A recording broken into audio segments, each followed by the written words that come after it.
Hi friends, this is Radha, advocate from Rayadurgam. ఈరోజు మన లా points లో మరొక కొత్త ఇంట్రెస్టింగ్ పాయింట్ తో నేను ముందుకు వచ్చానండి. చాలా మంది ఐపీ తర్వాత మనము అప్పులు వసూలు చేసుకోవడం సాధ్యం అవుతుందా, లీగల్ గా ఏమన్నా ఆప్షన్ అనేది ఉందా మేడం అనేసి చాలా మంది అడుగుతున్నారండి. ఫస్ట్ ఆఫ్ ఆల్ మీరు ఈ ఐపీ అంటే ఇన్సాల్వెన్సీ పిటిషన్ గురించి మీకు ఫుల్ ఇన్ఫర్మేషన్ అనేది మీకు చెప్పాలనుకుంటున్నానండి. ఫస్ట్ ఆఫ్ ఆల్ ఈ ఐపీ క్యాండిడేట్ ఏంటంటే కోర్టు ద్వారా ఆ పిటిషన్ వేసుకున్నప్పుడు కోర్టు ఒక అడ్వకేట్ కమిషన్ అనేది నియమిస్తుందండి. ఈ అడ్వకేట్ కమిషన్ కి ఈ ఐపీ క్యాండిడేట్ తన దగ్గర కానీ లేదంటే తన పేరు మీద కానీ వాళ్ళ ఫ్యామిలీ ఫ్రెండ్స్ తన రిలేటివ్స్ పేరు మీద కానీ తన నుంచి తన ప్రాపర్టీ ఏది 1 రూపీ కూడా తనది ఏది లేదు అని నిరూపించుకోవాల్సి ఉంటుందండి.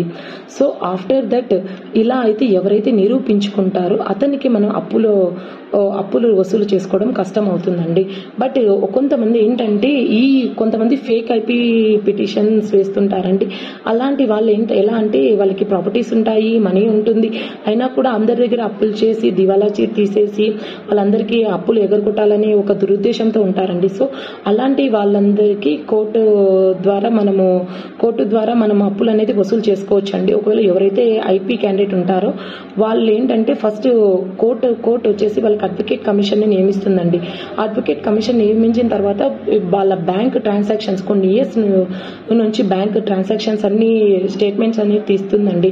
బ్యాంక్ ట్రాన్సాక్షన్స్ ఎంక్వైరీ తర్వాత రిజిస్ట్రేషన్ ఆఫీస్ లో రిజిస్ట్రేషన్స్ అన్ని చూస్తుందండి. తన ప్రాపర్టీ ఎవరికైనా ట్రాన్స్ఫర్ అయ్యాయా లేదంటే ఎవరికైనా తను బినామీలుగా పెట్టుకున్నారా. సో ఇలా అన్ని చెక్ చేసేసి వాళ్ళ ఫుల్ ఇన్ఫర్మేషన్ అన్ని తీసిన తర్వాత వాళ్ళ పేరు ఈ ట్రాకింగ్ లో పొరపాటున ఒకవేళ తన పేరు మీద కానీ తన బినామీల పేరు మీద కానీ తన ప్రాపర్టీ ఉందనేది కోర్టుకి కనుక నిర్ధారణ జరిగితే కంపల్సరీ ఎవరైతే అప్పులు తీసుకున్నారో అప్పులు ఇచ్చారో ఇతనికి ఐపీ క్యాండిడేట్ కి సో అలాంటి వాళ్ళందరికీ కోర్టు తన బినామీల నుంచి తన ప్రాపర్టీ నుంచి వాళ్ళ అప్పుల్ని వసూలు చేసుకునే అవకాశం అయితే కల్పిస్తుందండి. సో ఐపీ వేసినంత మాత్రాన ఐపీ ఇంకా మన డబ్బులు రాదు అనేది అపోహ అయితే వదులుకోండి. ఎలా అంటే ఒకవేళ తన పేరు మీద ప్రాపర్టీ కానీ అమౌంట్ కానీ ఉంది అని మీకు ఏదైనా ప్రూఫ్స్ ఉంటే మీరు కోర్టుకు సబ్మిట్ చేసి మీ అప్పులు అనేది వసూలు చేసుకోవచ్చండి. అండ్ ఇంక ఇలాంటి అప్డేట్స్ కోసం మన ఛానల్ని లైక్ చేయండి, సబ్స్క్రైబ్ చేయండి. ఇంకా ఇలాంటి ఏమైనా డౌట్స్ ఉంటే నాకు మెసేజ్ చేయండి. హాయ్లు బాయ్లు గుడ్ మార్నింగ్ మెసేజ్ చేయండి. నేను రెస్పాండ్ అవ్వను.